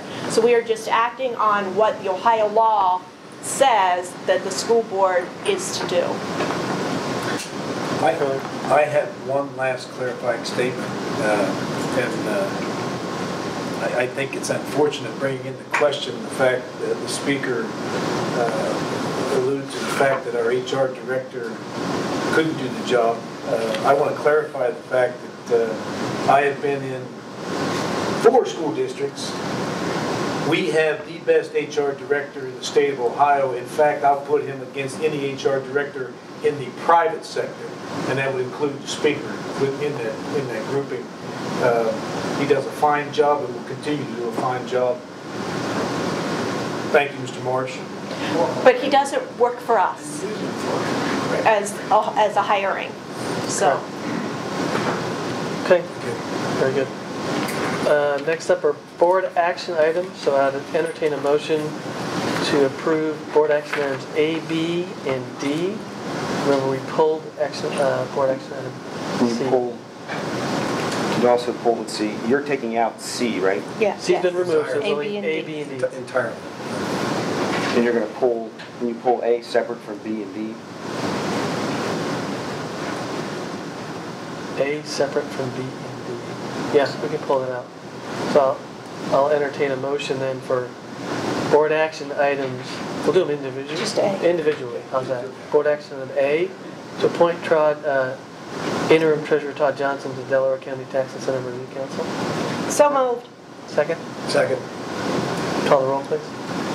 Ms. Feasel? Yes. Mr. King? Yes. Ms. Dunbar? Yes. Mr. White? Yes. Mr. O'Brien? Yes.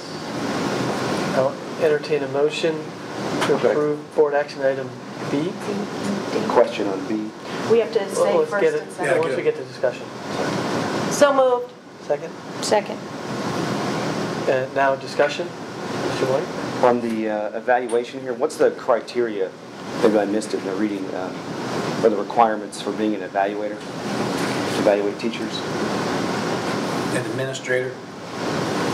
Beside, And there may be some outside individuals as part of that, as that new evaluation system, since there are so many evaluations that would take place.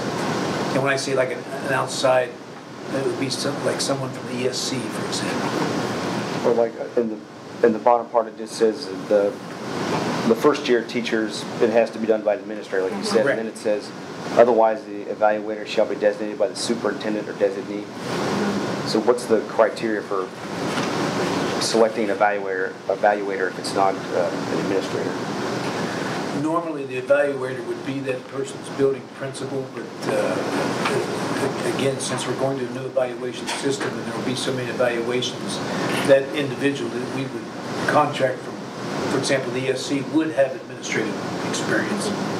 And the state is allowing for outside evaluators if needed. There are some school districts that will need them because they don't have enough administrators to make all the evaluations. So groups like the ESC will have a list of approved, and because you do have to go through a training session to do this. Certified by the state. Yes, so it's certified, that's the word I was looking for the certified evaluators that school districts, and this includes the Career Center as well, that they can use to do their required evaluations. And the administrators, are they already given a pass on doing the evaluations, or are all the administrators going to do take that certification? Oh, yeah. That's the first priority. Yes. So administrators as well as the external evaluators Right. will have to be certified. Right, that's And the external evaluators are a backup. I Right. mean, they're not the first choice. Like in our elementary schools, there aren't the assistant principals like we used to have. So in order to get all of the evaluations done, and they have to be done on a timely manner, I believe it's May 1st of every year is when they have to be done. And there's several steps that they have to go through in preparation before they do the evaluation. So time is of the essence. You know, our principals aren't just sitting in the room saying, "Oh, I hope somebody gets in trouble today so that I have something to do." That's not what they're doing. So it's going to be a time crunch in some buildings. Well, I think with the evaluations, I don't know what the figures or cost, or if we're just using our own people, but if we add, when they're doing the evaluations, you add a second person who's anonymous to the other evaluator, and you're going to get a more impartial evaluation on the teacher, which kind of follows into, if you go on page 4, it talks about a teacher rated ineffective may be assigned as a mentor.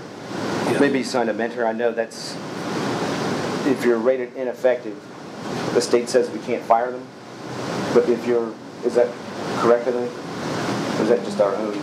Depending on where you are on the contract site. Okay. There are several steps that you have to go through. Well, if we have two evaluators who are anonymous to each other so that there's no commingling or influence, it would provide more weight if you have a teacher who's rated ineffective to say you had an impartial evaluation by two separate people that didn't talk about it. But I believe it says in there, if you are ineffective, you do have to be evaluated by your school building principal. I mean, okay. Well, I mean, I'm saying if they're rated ineffective by two different people that didn't talk about the evaluation and just put them in, and they're both rating ineffective, that the person just should be gone. And if you have the two people, it gives more weight to it. Then you open it up for a qualified teacher to come. But this is just the evaluation piece. It's not the repercussions of. Right, that's what I'm talking about. The evaluator. So you're looking for us to consider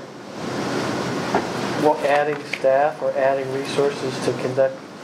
I'm suggesting that you have whoever our evaluators are, which are the administrators, that you have two evaluators for each teacher that aren't talking to each other, because this provision here allows for, I think it's in 7, that the person being evaluated can just choose basically whomever they want, it looks like, to be evaluated by.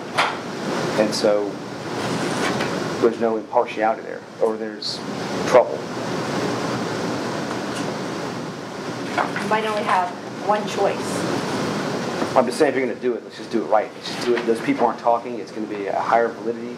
We have two different evaluations. If they come to the same conclusion, then we know that we're doing something right. The person was evaluated correctly, most likely.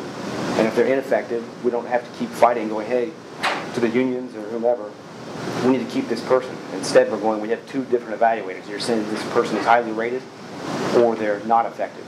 Adam, I don't think that's a problem in the school district. I mean, I just talked about the HR person, and who keeps a very good eye on that, and we have very, very high qualified administrators, not to mention staff members. And I think what you're explaining is not a problem in the school district. Or we need to assess what the cost of that is, because what you're asking us to do is double down on the evaluation. Interview someone You're asking us to add cost to something that's not a problem right now. Well, I think it could potentially be a problem if we have here that a teacher can be rated ineffective and still stick around. Okay, any more discussion? Okay, call the vote. Ms. Feasel? Yes. Ms. Dunbar? Yes. Mr. King? Yes. Mr. White? No. Mr. O'Brien? Yes. Entertain a motion to approve board action item D, approve the contract with OSBA to fund treasure search. So moved. Second. Any discussion? I have a couple comments. I know that I'm being repetitive from previous meetings, but I think since this is an action item of the actual contract, not a selection of a consultant, I feel it's important for me to be on the record, re-expressing my points before, but I'll be brief with them. 2 points, well actually 3 points. Number one, I was very glad to see the $1,400 removed. And that exactly speaks to my previous comments, that I think that there's going to be a process, and if there's going to be a consultant to facilitate that process, I think especially in the beginning of their proposal in this contract being acted upon, it can be much more simple, can be much more expedited. It does not have to be, in my mind, anywhere near the degree that's being presented. And it's not just about the fee. Of course, that I would like to reduce the fees. I would like to see it much more expedited and abbreviated. And then what I mean by that is to discover 2 items. What kind of talent is interested in Olentangy, given specifically the requirements of Olentangy schools and what we have here with all of the impact and considerations. And once it's discovered that a treasurer somewhere might be interested, what would be their expectations of a compensation package? I think those 2 critical elements can be discovered much more efficiently as being presented by this contract at a lot less expense. And then, based on that discovery, we move forward. So with that, I just wanted to make those statements for the record. Anything else? I just still think we should save time and money and hire Todd. I think he's qualified. We've got the county auditor saying he's a solid guy. As I've expressed before, I agree with that, but I do not have a problem with going through some process prior to that, because I think Julie makes a good comment about an interview, and I don't take exception to that at all. But I would agree. For me, Todd Johnson, has shown us his talents over a period of time here, if you will, not to take away from your comment, but he's been interviewing here for a number of years. And I think we've seen what he's capable of doing. And I think he's jumped in as the interim treasurer very well. Okay. Sorry. I would say just briefly, as someone who works in HR in a major company, when they do a reorganization in our company, they make us apply for our own jobs. So the idea that we have succession plans in place and we don't interview people, they advertise every job, even if they know who's going to get it. And that's the way it works in HR. So while I appreciate Todd's talents, I look forward to the interview process, and if he's the right candidate, he will come out the other end as the person we hire. So that's an HR person talking. Okay, call roll please. Ms. Dunbar? Yes. Ms. Feasel? Yes. Mr. King? No. Mr. White? No. Mr. O'Brien? Yes. Treasurer action items, Mr. Jensen. I recommend approval of treasurer action items A through E. Can you pull B out separate?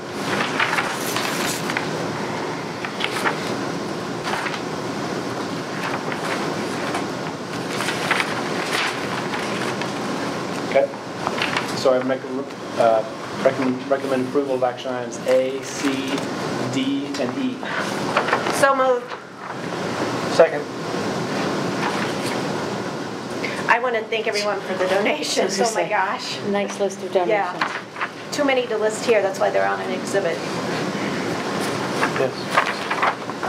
Ms. Feasel? Yes. Mr. O'Brien? Yes. Ms. Dunbar? Yes. Mr. King? Yes. Mr. White? Yes. I recommend approval of treasurer action item B. So moved. Second. No discussion. Ms. Feasel?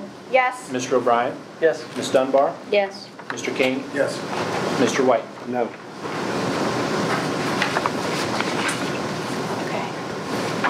Superintendent action Tell us items. what we're voting Dr. on. Lucas. Present for approval superintendent action items A1, 3, 4, 6, 7,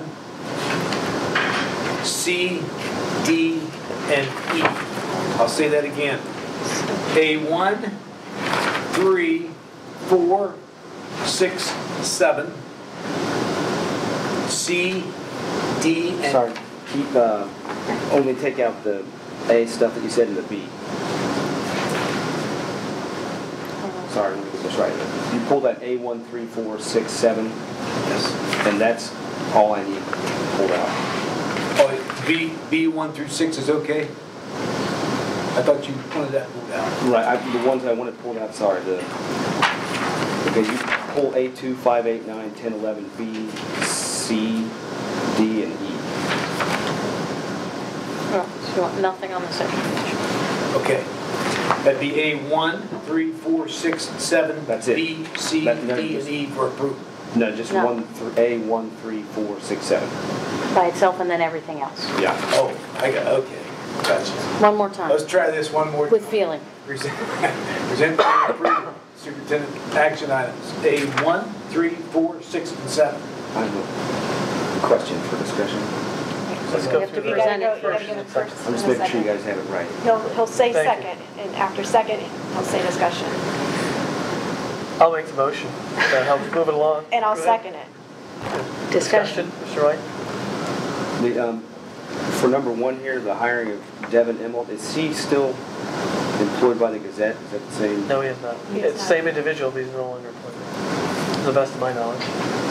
Yeah, we would. And then the other one was on, let's see, the diversity liaison.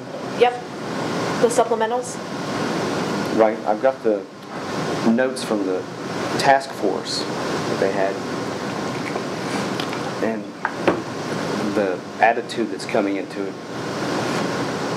We need to acknowledge that most parents in our districts don't think we need to do anything about diversity. It's not an issue to them. Can we assume that the parents understand the importance of diversity? No. Those aren't my words. That's coming from their meeting here. I just don't think that's in line with what the diversity goals are supposed to be.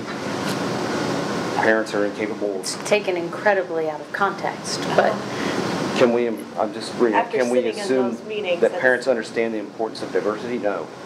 right, which is why we have to do something about that. So we've got to replace the role of the parent? I just don't-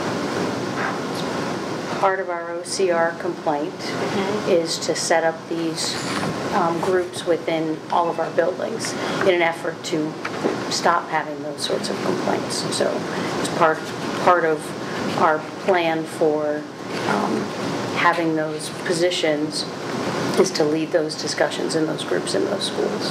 So not taking the place of the parents, but preventing us from having incidents in the future that would result in more complaints. Any other discussion or questions? Mr. O'Brien? Yes. Ms. Feasel? Yes. Ms. Dunbar? Yes. Mr. King? Yes. Mr. White? No. Present superintendent action items A2, 5, 8, 9, 10, 11, B, C, D, and E. So moved. Second. Any discussion? Call the roll. Ms. Dunbar? Yes. Ms. Feasel? Yes. Mr. King? Yes. Mr. White? Yes. Mr. O'Brien? Yes. Okay, I will now entertain a motion to go into executive session to consider the employment compensation of a public employee, and we will not be taking action when we come back. Correct. Correct? Okay. So, can I have a motion, please? So moved. Second, please. I'll second. Call the roll. Ms. Dunbar? Yes. Mr. King? Yes. Ms. Feasel? Yes. Mr. White? Yes. Mr. O'Brien? Yes. All right, thank you.